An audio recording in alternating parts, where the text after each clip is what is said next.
Welcome back, everyone.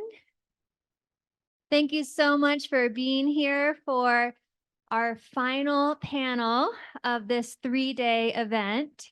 As some of you might know at this point, our format is to start with a 5-minute intro of the entire panel, and then you'll hear from each of our panelists individually. Each of their presentations will be followed by a 2-minute Q&A, and there'll be a shared Q&A at the end. I am delighted to introduce to you Andrew Wayrynen, Cheyenne Ford, and Alex Wilson. I'll turn it over to them.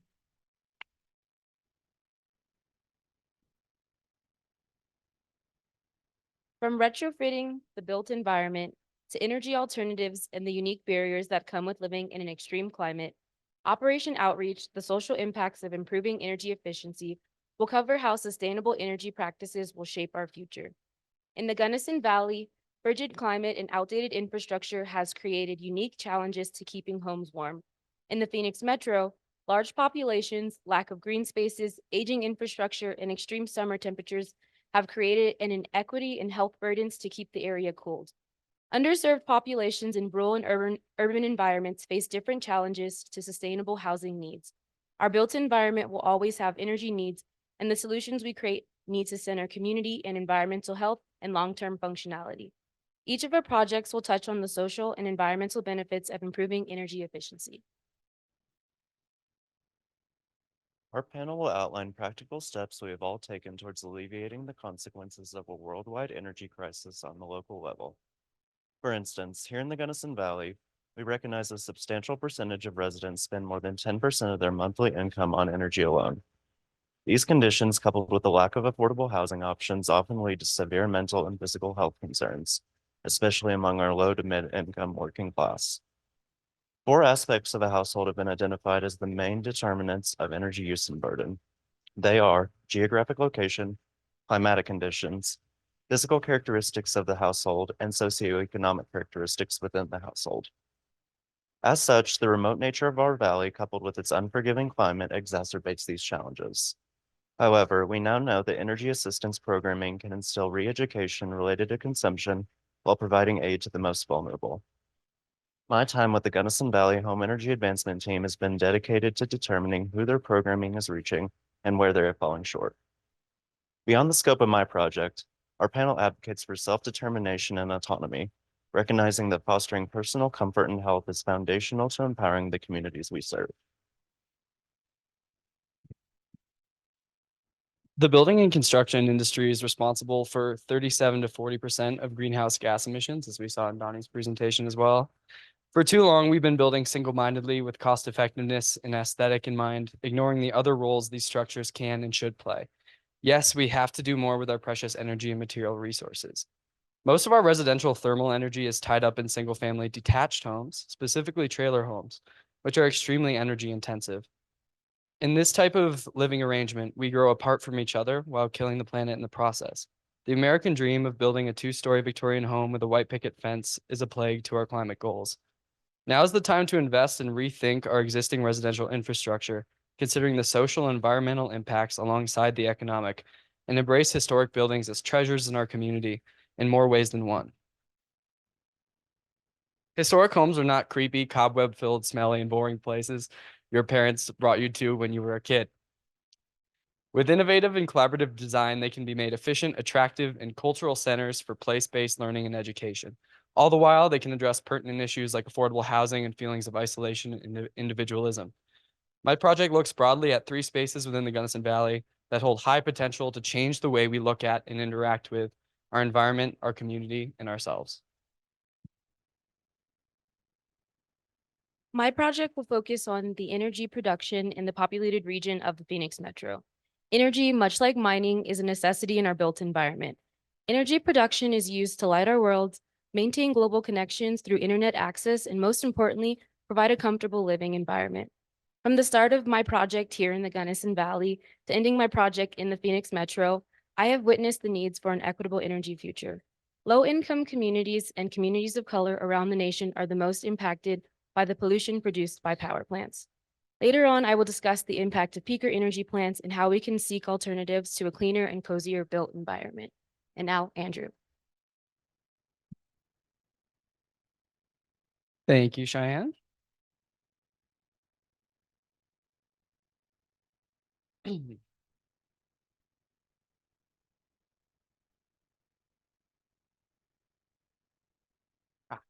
we go. Hi, everybody. My name is Andrew Wayrynen, and we're going to be talking a bit about those old, creaky, historic houses that aren't actually like that. Yeah, I just want you to imagine, what do you think of when you think of a historic home? Right? Maybe, yeah, smelly. um, Cobwebs, spiders, things like that. Right, ghosts. Thank you. That is not, so my presentation, I want to challenge the ideas that we have and just show a little bit why those need to be valued. I was a tree ring guy before this. I worked doing retrofitting in the valley and housing, saw the condition of a lot of our homes, and especially compared to those opulent new builds up in Crested Butte and looking at the energy efficiency of those, as well as my time in Berlin this year. I was fortunate enough to study there and seeing that 40% of Europe's housing stock is historic. So they're forced to deal with this problem and forced to reconcile with their aging infrastructure and the opportunities that lie within it.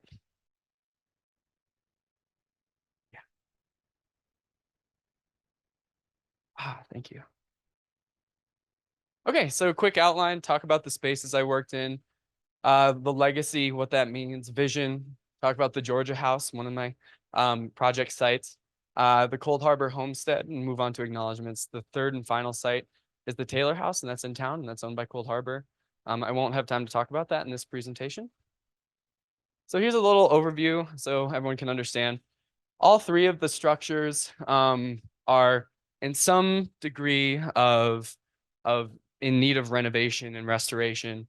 Some of them more work than others. My community sponsors are Western Colorado University and Cold Harbor. Cold Harbor Homestead and the Taylor House belong to Cold Harbor. The Georgia House is the home of Butch Clark, and we're going to talk about Butch and how amazing he's been in this process, and just talk a little bit about what the project is now and what the future of the Georgia House is. And one thing that I want to point out in these is that all these projects represent the balance that you have to strike with these types of homes, with finding economic sustainability, social sustainability, historic preservation, right? And also social impact. So the three pillars of sustainability plus historic preservation is another thing you have to balance with these. And it's a lot of times it's making compromises. So we're going to look at talk about Gunnison, a bit of the legacy of Gunnison. And to me, legacy is really important because legacy is history that's worth preserving. It commands respect and it has power. In 1882, so we're going to focus the scope of this project in terms of our built environment is post Ute Mountain Ute settlement in the area. So this is Gunnison, that one of the earliest depictions of Gunnison in 1882. To me, it actually looks more similar than I expected. And so at this time, Gunnison, a lot of people were flooding to Gunnison, as you know, mining. The railroad had just led to here. People were coming from out east and buying up all kinds of property. And early capitalists, and this is when Colorado first got statehood, so this is the earliest documentation in terms of anything it might be of property sales and transactions. At this time, there was three major capitalists from out east that were just seemed to control the valley. Buck, Haverly, and Butcher, and that's what their three names. That's their name. They own a bunch of theaters and stuff. But they were selling off all kinds of properties in Gunnison, and they own mining claims up and down the valley.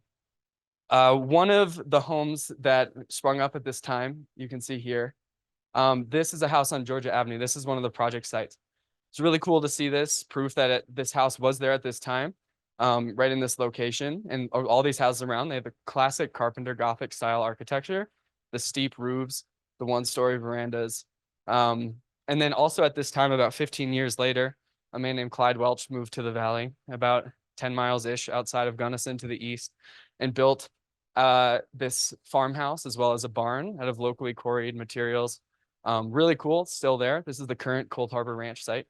And so this was also a community-oriented center, as you can see, that delivered lots of hay. 500 head of cattle at a time would come out to the ranch So you could see the earliest roots of regenerative agriculture happening at this time, as well as he was an artist and did a lot of work in town for businesses. Fast forwarding to 1930, the house in town, the Georgia house it's starting to adapt. It's owned by a professor at Western named E.R. Whiteman, who actually was a pioneer in radio communications and was the first one in the basement of this house, set up a radio laboratory, was able to connect all of the mining camps, as well as communicate with hospitals in Denver and Chicago and in Texas. And also converted his own house into a hospital. It was the first up-to-date hospital in Gunnison. And all of these homes have been lived in, cherished, preserved, and will be moving forward under the legacy of Butch Clark. And we already honored Butch once, but I got to know him a lot in this process, and I got to know him more as more than just the guy who's here and asking questions at the forum whose name is on the building. He has been so generous with his time, and I just have really enjoyed being with him in his home and just talking about all kinds of things and having a glass of wine and just getting to know each other. So Butch's legacy with all these is enormous. These wouldn't exist. And so we've covered a lot of this, but that's our legacy. The desired outcome for a lot of these things, I'm going to generalize for the three structures. We're talking about multi-use spaces where resource sharing and collaboration is absolutely key. We don't want any just focus on just one use. We need to be more efficient, especially when we can be with these spaces. And so we want them to be, and again, changing that understanding of historic buildings, making them long-lasting, transformative, and also attractive spaces to be in. And so these are watercolor renderings that we had done through the process of my project to envision what this space can look like in some amount of time. And so it's pretty exciting. So we're trying to move hearts and also as well as minds with this project. So in the present, they are a little bit spiderwebby, to be honest. They need some work. They're amazing historical indicators. Not a lot of them have been touched, both Cold Harbor and Georgia. As you can see here, really cool old coal-fired furnace. Our wall systems here at the Cold Harbor Homestead. We have a amazing old electric system, knob and tube wiring that could be in a museum. And you also have some spots of air leakage. Some spots in some of the houses I studied in this project had a 200% or more exchange rate. So if you think about that in terms of all the air in the house cycles out every 30 minutes or more, sometimes it was almost twice that. So it's almost more like being outside than inside. This results in amazing air quality and also very safe radon levels. But you know, it's for energy efficiency. It just takes a lot of power to replace that air. So yep, analysis, phasing, and implementation phases. The analysis, myself and the work team conducted air quality monitoring, did radon monitoring, created a basis of design, which actually is this project, essentially a set of values to move forward with, how to make decisions when it comes to balancing sustainability and preservation. Did an architectural survey and 3D model and an energy assessment that was actually through GV Heat or GVRHA rather. So this is the house or that we did just a lot of hand measurements created using SketchUp 3D models of all three structures. So on the Georgia house, there's actually three structures, not one, but it's a layer of complication we don't really need to dive into. There's an old morgue building and a doctor's residence there too from when it was a hospital. Create an energy assessment and then the 3D or the watercolor rendering. So phasing out, it's very difficult with historic preservation projects because you never know what's behind a wall. And it can be a lot more or less than you think, usually more. So this is how we had phased it out over the 3-year span. Would love to dive into it more, but we gotta move on. So right now phases in 1 and 2 and a little bit dipping toes into third phase. And so making sure the house is ADA compliant on the main floor, making it safe in a really nice space for Butch. And that's the main priority. And so that's a little bit look at the restroom, and it looks really nice. You should see it before. It wasn't bad. It was just not ADA compliant in terms of like how you would have had to get in. So yeah, and then upgraded some plumbing. And so here is the timeline. And so I'm going to now use some time to talk about Cold Harbor Homestead. So this was the other major part of my project. And they do work together, but just because I just got back from Berlin in January, so I've done most of this in the past 3 months. I haven't really had time to really think about how to integrate the two in a really meaningful way, even though they share a lot of characteristics.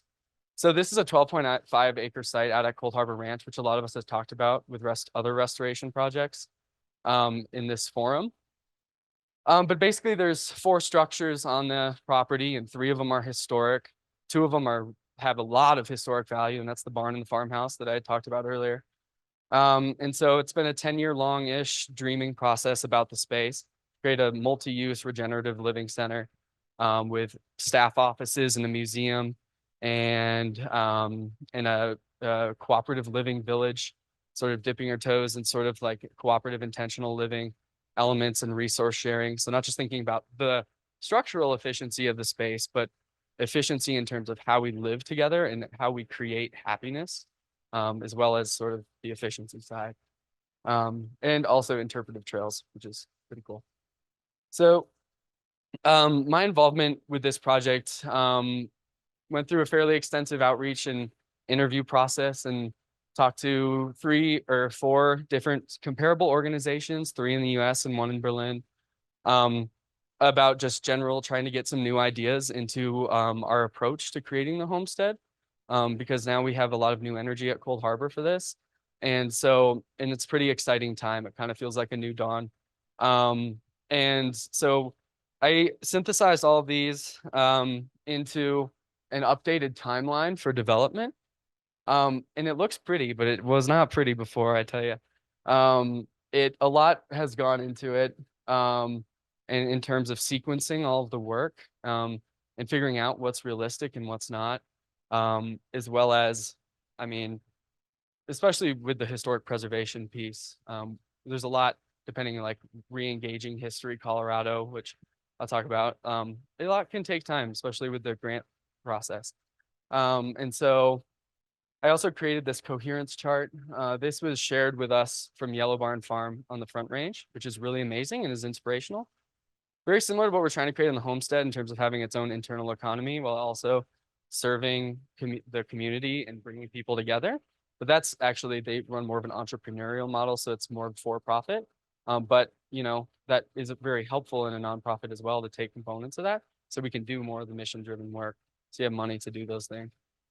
And it's also just a nice thought experiment for the powers that be in leadership to see, is our organization representative?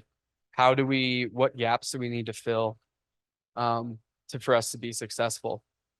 And then finally, this spring, got to actually go out there and do something on the ground. Myself and volunteers in supported by Nunatak Energy, Equitable Solar Solutions, Western Solar Society, and Cold Harbor all came out, and it was a really nice event. So yeah, thank you so much. I have a lot of thank yous, and most of all, Ricardo Vasquez Perales, my advisor, in all of these, and to Erasmus Plus for sending me to Germany, and as well as Butch Clark one more time. Obviously, none of this would be at all possible without him, and he's been amazing. And I think that's about all the most important ones, but thank you all for being here.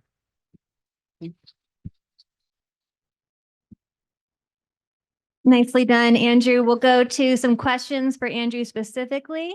Please feel free to use the Slido QR code or go to slido.com and enter the number you're seeing, hopefully somewhere around where you're seated. We've got a couple questions already, Andrew. What would the benefits and challenges of having these buildings formally certified? What would the benefits and challenges be having these buildings formally certified as historic structures? Oh yeah, totally. So yeah, that's a good question. So out at Cold Harbor, the farmhouse is already historically designated at the state level. In 2018, we had a HSA, so a historic site assessment funded. So we had an architect come out, look at the whole place, do an extremely detailed report with next steps on how to do. So that's you have to do that in order to get more state funding. So it's a very very long and sort of what's what I'm looking for? bureaucratic process, I suppose. And so that's done for that. I think Cole Harbour tried to do it with the barn. It was unsuccessful. So that's going to be part of the next phase, is re-engaging with History Colorado for that. It's really great. You can get a ton of funding for that. And that would be the same case for the Georgia House. But it's a really difficult thing to determine if that's actually the best route you should take, because if you go down that route, then you lose a lot of creative liberties and there's a lot less innovation that you can do, and it won't be as energy efficient. You have to go by the book with it. So you're really sacrificing a lot of your like creative energy, I suppose, because you're just going all in on the history. Thanks so much, Andrew.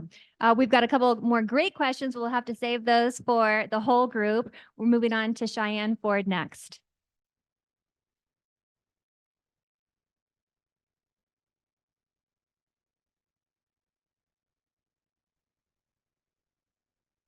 Hello, everyone. I'm Cheyenne, and I did my MEM project on the equitable energy future of Metro Phoenix. For my project, I partnered with the Social Justice Engineering Initiative, which is a 401c nonprofit based in Phoenix, Arizona. The Phoenix Metro is home to approximately 4.8 million residents, encompassing Maricopa and Pinal counties. I wanted to focus on the largest utility, which is the Salt River Project, also known as SRP from here on out. SRP is the largest water provider for the state and the second largest energy provider, so they have a lot of customers. For my report, I have 5 deliverables, one being a research report on the utility itself in their use of sustainable practices, 2 being a emissions analysis, 3, a community impact study, 4, recommendations, and 5, public awareness materials. So currently SRP's mix of energy is 44% natural gas and 4% solar, meaning they have a lot of room to incorporate more solar and battery storage.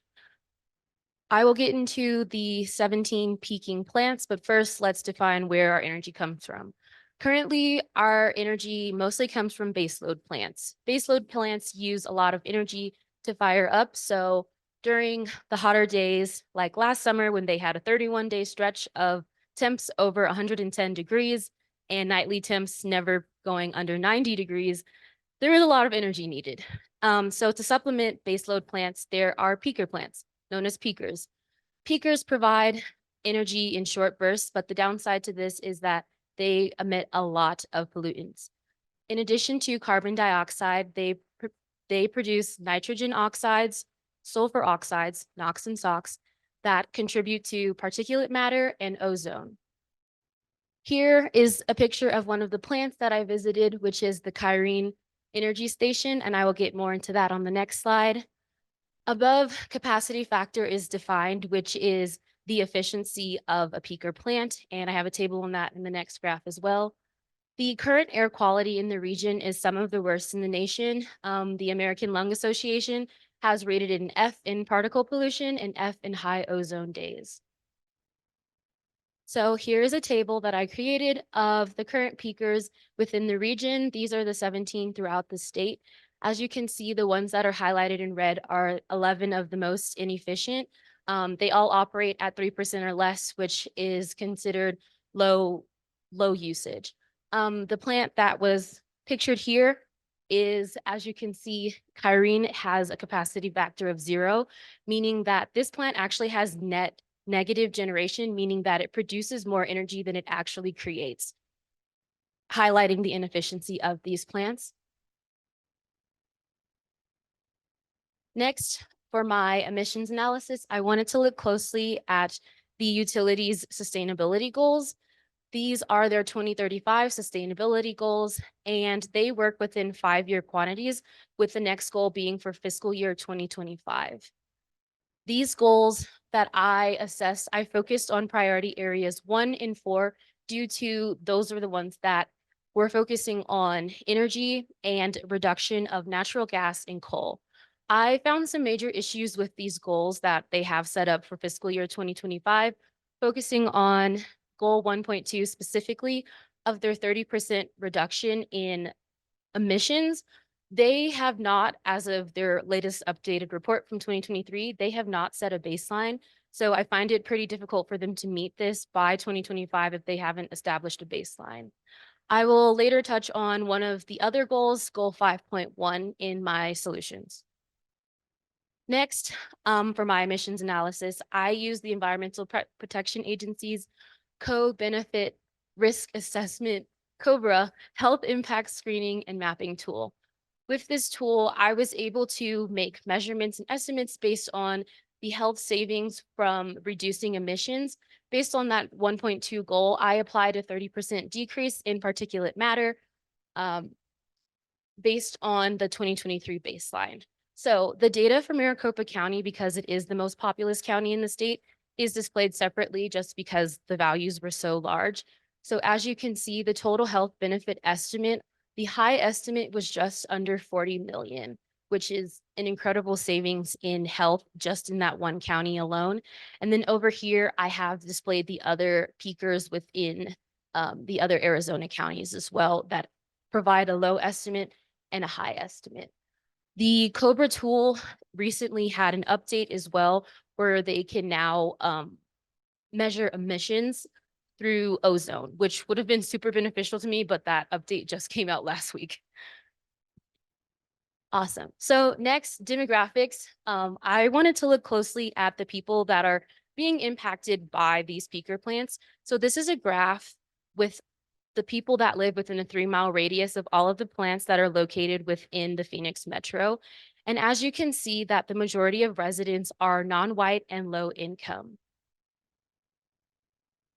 Next, I used another EPA tool. I used their environmental justice screening tool, which also provided me more insight into the specifics of who is being impacted and the areas that are being impacted by pollution.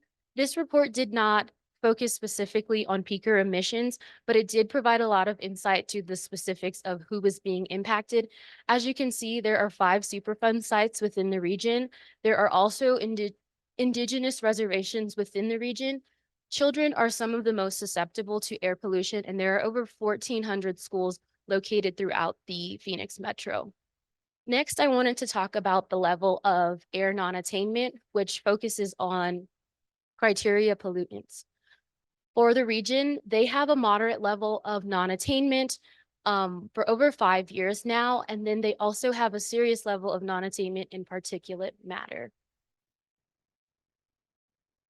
Next, for my case study, I wanted to focus on the community of Randolph, and this is how my community sponsor of SJEI and Dagny actually got involved. The utility of SRP, they have planned an expansion in this community. And just a little background on the community of Randolph. It is a historically Black community located in Arizona, and it was established in the 1920s and 30s. And it was established by farmers from Texas, Oklahoma, and Arkansas, where it was one of the only places in the state where they could own land. So at the time, it was a thriving environment, but due to mechanization, there was a bust and industry moved in. There are currently about 150 remaining residents where they are completely surrounded by industry from this plant in particular, which is already there, but they're adding more fleet. And then there are also gas pipelines. There's also cement construction. So there's air pollution, there's noise pollution that all of these people are having to deal with. This was a really interesting piece for me, mostly because I had to do a lot of research to put this timeline together of what has been happening. So in the beginning of September 2021, the SRP, their original plan was to add an additional 16 peakers to their fleet in a location that is already really polluted. And the thing with these peakers, they are allowed to operate on high ozone days, which is not great at all. And so this original plan from September of 2021 was denied because of the feasibility of it. The Arizona Corporation Commission decided that there would be too many negative effects if this plan were to go through. So it was denied in a 4-1 vote. Next, our SRP refiled asking for an extension and then saying if they could make some exemptions and tried to change their plan.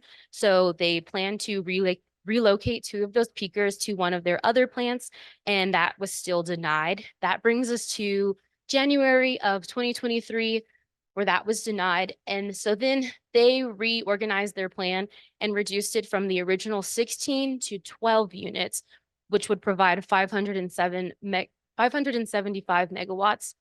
And they also committed to not add additional gas units in the future, but only at this location. After that, this plan was approved, the 12 units, and the Sierra Club filed a suit against the Arizona Corporation Commission.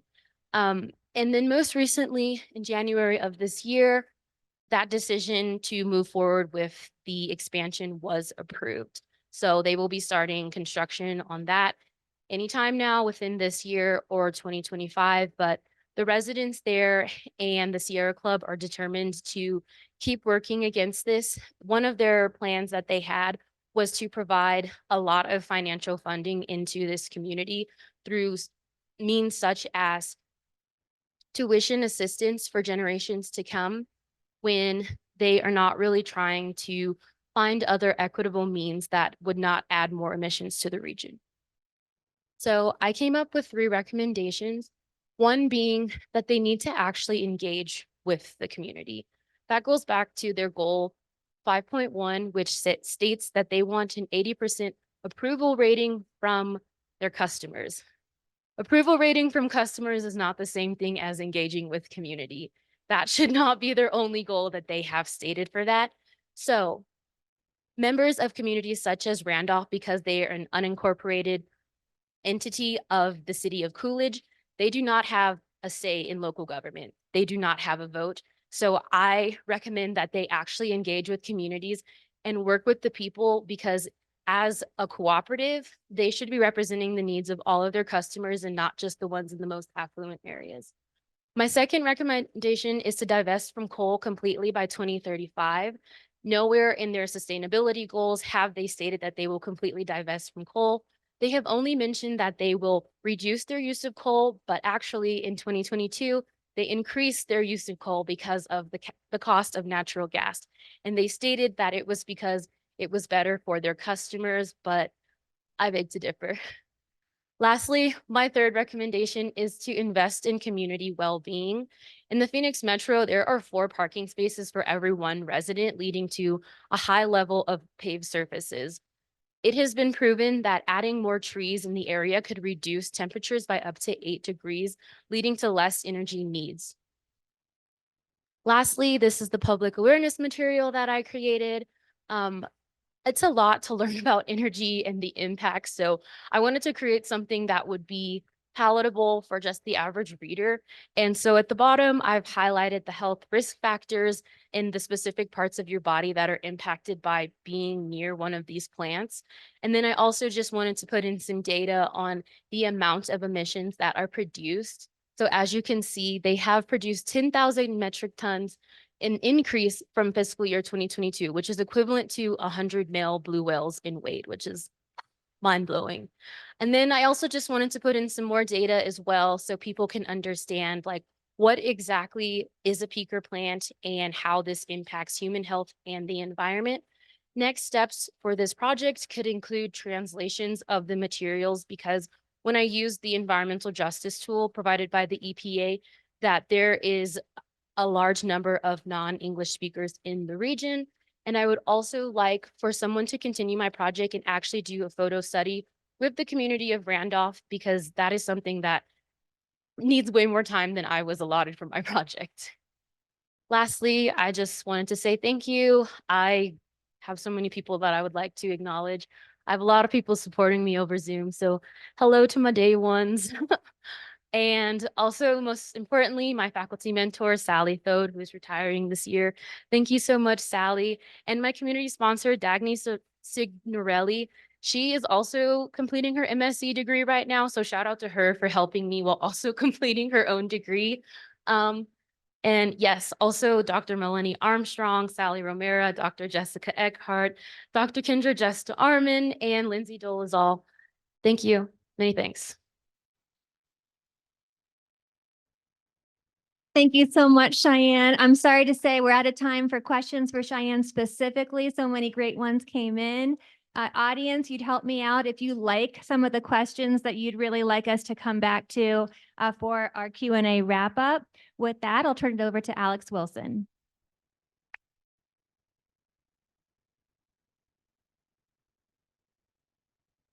All right. Hello, everyone. My name is Alex Wilson. Thank you for coming out to hear a little bit about my graduate research project, the GB heat analysis of outreach methods. All right. So what is GB heat and why does this project matter? So GB heat was started in 2017. There was a gap per se. I think you could call it a gap. With the outdated infrastructure in the valley and the rising energy costs here. This program connects people in both Gunnison and Hinsdale counties to various resources designed to increase energy efficiency, comfort, and affordability in the home. As such, instilling trust and building a positive reputation for the program is essential. However, as many of us know, there are pretty unique barriers towards life in the Gunnison Valley that make it difficult to generate awareness on these types of programs. So how can we overcome this? Well, Energy Outreach Colorado, a nonprofit on the Front Range working in energy assistance, they allocated some funding to us last year to basically expand our current outreach programming. And that is how my project came to be. All right, so the main purpose of my project is to adopt environmentally based outreach, consult with potential and current clientele of GB Heat, develop long-term partnerships in the Valley, and ultimately conduct an analysis of our successes and shortcomings with outreach over this past year. So on the screen here, you can see 6 proposed deliverables we outlined when we started creating our outreach plan. These include radio underwriting messaging, care-focused ads. CARE is the Colorado Affordable Residential Energy Program. This isn't this is only just one of our programs. However, this is one of our more utilized and more accessible, I would say, based on just the application process. So that is why we chose to focus on that program with our ads. And you can see one of those that we put in the newspaper right here. We also hosted 2 roundtable discussion panels for people to learn more about the CARE program. Other than just those roundtables, we also hosted more informal presentations, trainings, tabling events, mostly in collaboration with some of our partners I'll outline in a second. We also put together educational packets. These included resources provided by Energy Outreach Colorado, marketing materials created by GB Heat, among some other items, and those were mostly sent out through different food assistance delivery programs in the area. And then, yeah, this February, we would need to submit our final grant report due back to Energy Outreach Colorado, and we would hope to reapply for that same grant for next year. All right, so I know this graphic is a lot. I'm very sorry. This is just to give you an idea of some of the demographics and communities we may have worked with over the past year. These are the people we reached out to see how they wanted to get involved with our programs, what they wanted to learn. They were all really willing to get involved with this and were very willing to learn upon contact. So shout out to all these people. We couldn't have done it without them. All right, so project timeline. So early in the summer of 2023, I began reaching out to certain points of contact out of those list of stakeholders, figuring out what they wanted from the partnership, what outreach mediums might reach their communities best, that kind of thing. And then more towards the end of the summer, I started actually composing those outreach mediums for fall implementation mostly. So yeah. And then with the fall, that's when like I said, we would begin implementing those outreach mediums. For example, the radio underwriting messages I mentioned earlier, we created 4 different scripts for them to read off of. This would be KBUT, which is a radio station out of Crested Butte. And they would read off those messages during peak listening windows for them. Another example, that newspaper advertisement I showed you earlier on a couple slides back, that was a care-focused advertisement translated into both English and Spanish. And we provided that to both Gunnison Country Times and Crested Butte News, two local newspapers. And then, yeah, some other things we focused on. The two roundtables, we would host one in the fall and one in the winter of 2023. And we would schedule both of those for nighttime just to account for income qualifying individuals who work in the service industry of Valley, giving them a chance to get back down here to actually attend. And then more of the informal events that I mentioned earlier, we hosted several short form presentations at events and workshops in town with our partners. We hosted a couple trainings for staff and volunteers with some of those organizations. We also hosted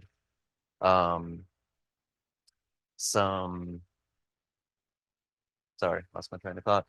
We hosted some trainings and we also did some tabling events at storefronts at different stores and offices in the Valley. So yeah, that was the majority of our activities there. Oh, also the educational packets I mentioned earlier, those would be sent out through 3 different food assistance programs in the area, one through the food pantry, one through the senior center, and one through Mountain Roots. So yeah, that was the majority of what we completed there. And then kind of once I got all that wrapped up in December, January-ish of this year, we began compiling all data from that to draft our final grant report and reapply for that grant. Turns out we would have time to reapply, which we were all really excited about. And yeah, that was pretty much my timeline there. Okay, so I'm just going to quickly go over some of our more notable results. So over the course of my fellowship, we were able to track how many people we talked to, referred to our programs, that kind of thing. We referred at least 242 people to our different programs. And then with the CARE program specifically, in 2023, we were able to service 29 households, so pretty significant. 8 of those households were unfortunately waitlisted in 2023. Sadly, that's just a reality right now. The wait lists are usually attributed to prolonged snowpack in the region. So you're typically unable to access certain parts of a home throughout some of the year. Material procurement is also very difficult. Yeah, and then with our CARE clients over this past year, 48% were comprised of seniors, 21% were of the Latinx community, 31% were in mobile homes. We have a lot of demographic data like this. But yeah, comparing this to 2022, so before we had outreach funding, our senior participants have risen by 2%, I believe, and our Latinx participants have risen by 10%. So pretty significant there. We assume the majority of the reason we've seen that rise is making the effort to contact certain organizations pretty early on. Yeah, for example, we were very close to the Hispanic Affairs Project, the city, people with very strong ties in the community. And then, yeah, with the 2 roundtables, we had about 40 participants in total. And that was a really good chance for people to hear about the CARE program, have past CARE participants speak about their experience. And then with that, during that event, prospective clients were provided with anonymous surveys. And what we found out from that is our events typically cater to a 30 to 50-year-old age range, mostly female identifying individuals, head of household, that kind of thing. Yeah, and the majority of the ways they're finding out about these events is word of mouth. And then with the more informal events I was talking about, we hosted, I believe, 3 short form presentations at different events and workshops. We hosted, I believe, 5 trainings and 7 tabling events. And through that, we connected with probably 80 prospective clients. And we know we received at least 2 CARE applications as a result of those. And then, yeah, on a positive note, we recently found out that we secured the grant, the Energy Assistance Community Outreach Grant through Energy Outreach Colorado for 2024-2025. And basically within that grant application, my community sponsor, Giza, and I would outline a new outreach plan updated version of this past year with few changes. All right, and this is just some graphics covering those survey results I mentioned, just wanted to put them somewhere.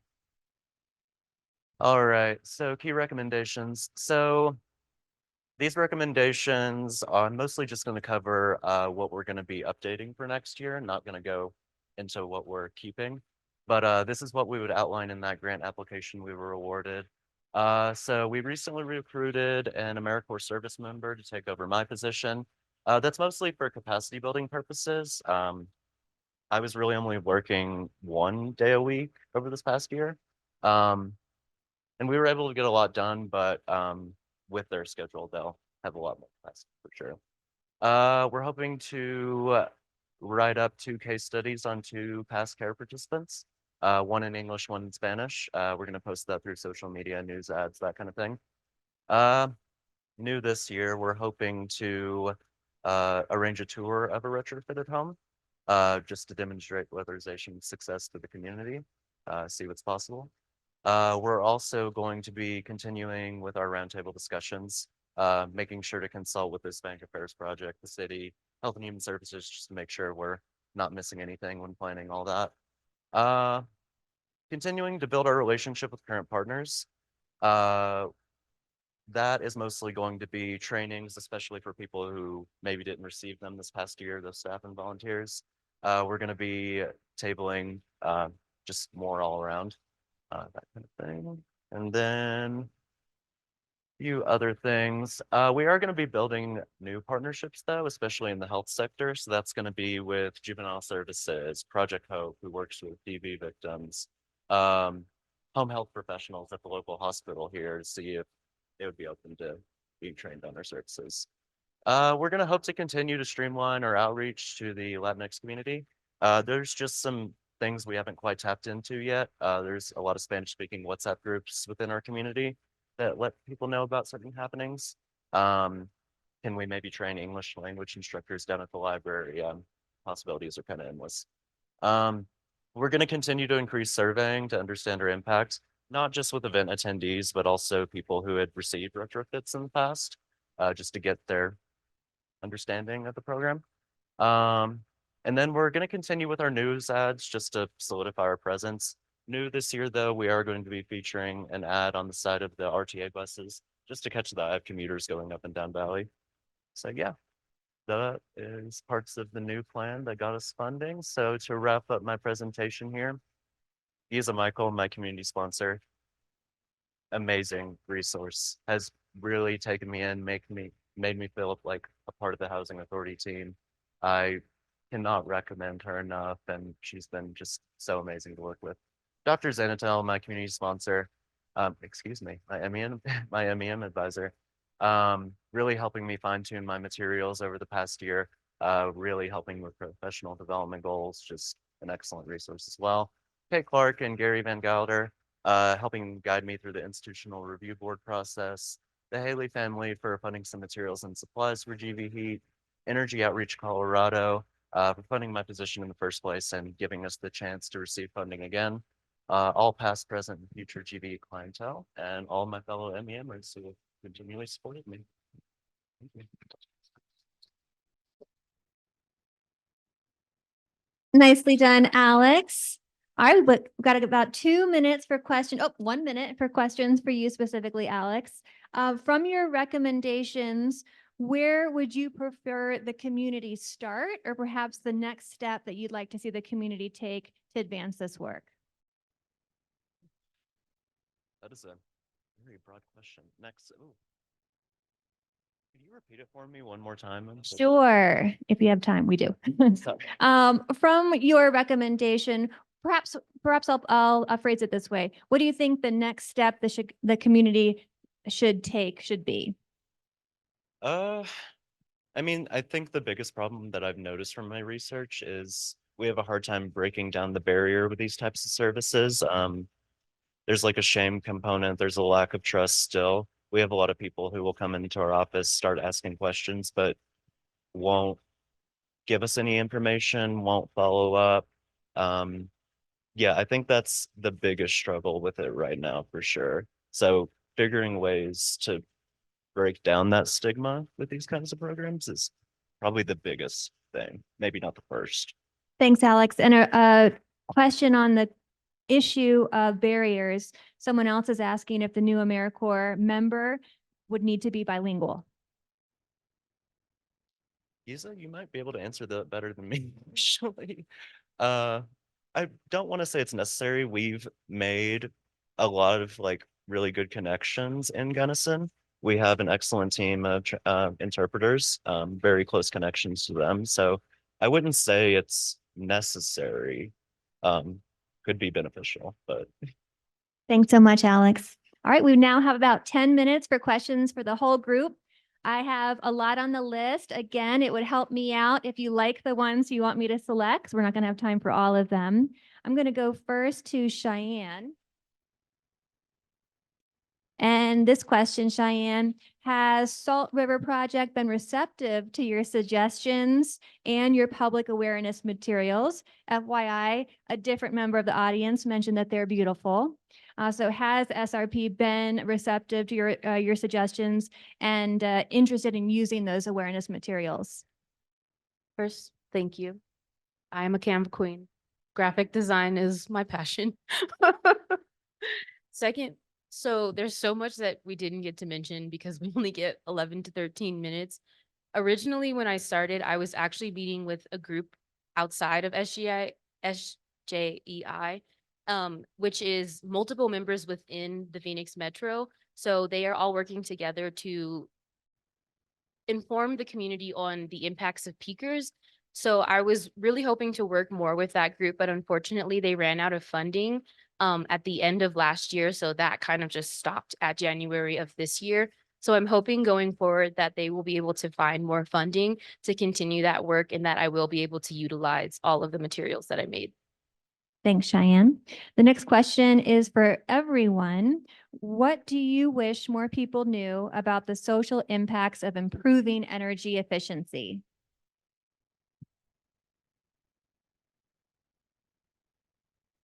I would just, I think my main takeaway is just how much of our lives energy efficiency ends up touching. Because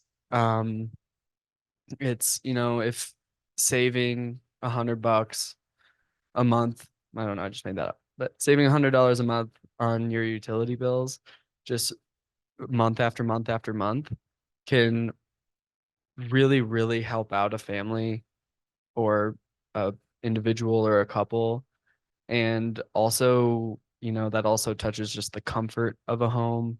It makes it more feasible to spend time in your home, to have people over.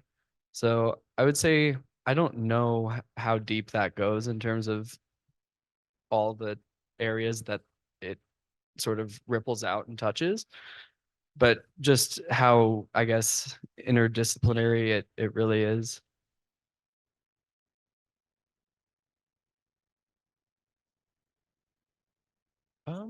I suppose like it's a pretty similar answer to Andrew's. The mental health component is definitely not something that I expected to learn a lot about through this research. Yeah, it's probably the thing that past participants of our program cited like as the main benefit of being serviced by these programs. So, in doing home visits, it's just you don't expect it to be such an emotional thing. At least I didn't. So, I don't know if that answers the question. I would say for where my project was located in Arizona, specifically having, like Alex said, the financial ease. And in the city of Phoenix, if you have trees like around your property, the maintenance of that actually falls on the people that live there. So that adds like a financial burden of maintenance. And that was also something that I was looking at as a recommendation for the utility of SRP to partner with the nonprofit called, I think it's American Forest, because they have already committed to planting trees within the region. And by simply fronting the money, because they, even this year, they are seeing record profits, it would be very easy for them to partner with this organization and create those trees and pay for the maintenance of that project. And that would take so much of the burden off of the residents. All right. I'm going to combine one here. Some folks are curious about how you got into this work, each of you, and they're extra curious about your next steps. Will you be continuing in this field or heading into a new direction? First, I want to start by saying to be determined on next steps. I want to give a huge shout out to my mom. I am a part of the global sustainability track. My mom traveled 5,000 miles from South Africa to be here today. So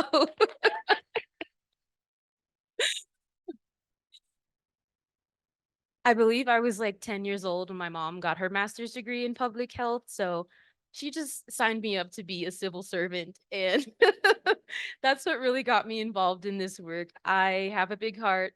I have learned over the years that empathy is a strength and not a weakness. And so I am super passionate about this. I am hoping to land a job where I can continue doing environmental justice work relating to policy. So, yeah. Oh, that was an amazing answer.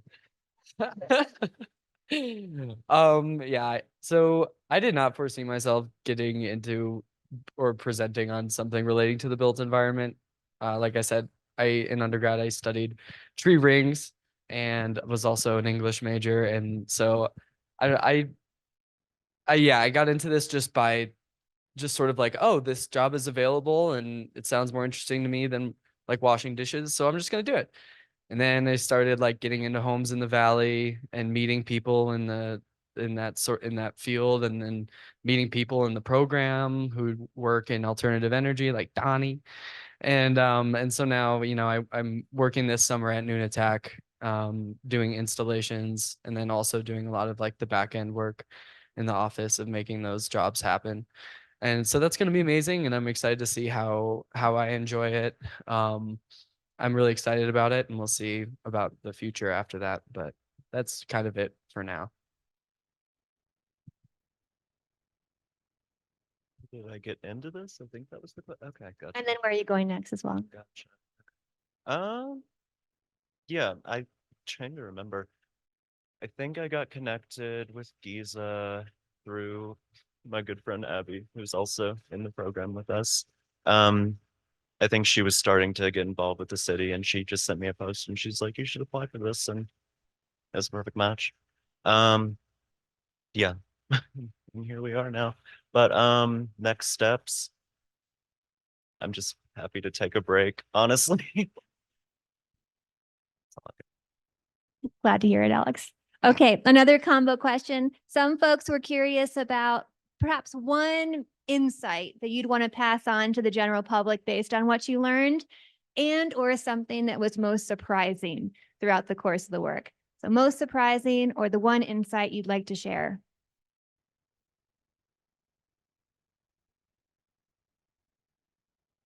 Another really broad question. One insight. I suppose it's oh, yeah, I think I have it. These programs, they can really touch like a lot of communities. I think a lot of people think that it's 200% below the federal poverty line or whatever it may be, or that it's not a program that most people can utilize. Um, every year it's getting better and better. There are some programs now where you can be middle income, like 50, 60K, and still utilize a lot of these programs. So they're out there, and you shouldn't just assume. You should look into it, especially in a region like this and the problems we have. For me, I would say for the data analysis side, using the EPA Cobra tool was really interesting. It was a little daunting at first because the paperwork on how to use it was really long, but I was surprised at how much you could accomplish, and it's a free tool. So I think that's amazing, just being able to access these things for free. I was able to look specifically at the sector of energy, and you can even break it down even further to what kind of things they're using, such as coal, gas, electric. It just depends. So you can get really fine details from a tool that is free. So just go out there and look for free things without like having to break your bank for knowledge. Yeah, I think I would just in a bit reiterate what Alex had said, just that there's so many, like, especially if you're a renter in this valley, and that's more the perspective that I had on, but also if you are a homeowner in Gunnison, just that there are a lot of resources actually available to people, and that homes are worse than I thought before in general. Mainly in terms of like radon is kind of like one thing that I learned a lot. And so yeah, use the resources, and also just that, yeah, this like the learning never stops. I feel like I could do this project for so much longer and make it much, explore. There's so many avenues to explore, and yeah, and learning doesn't stop. Thanks, all of you. Folks, in just a moment, I have an announcement for you, excuse me. But first, let's congratulate Andrew, Cheyenne, and Alex.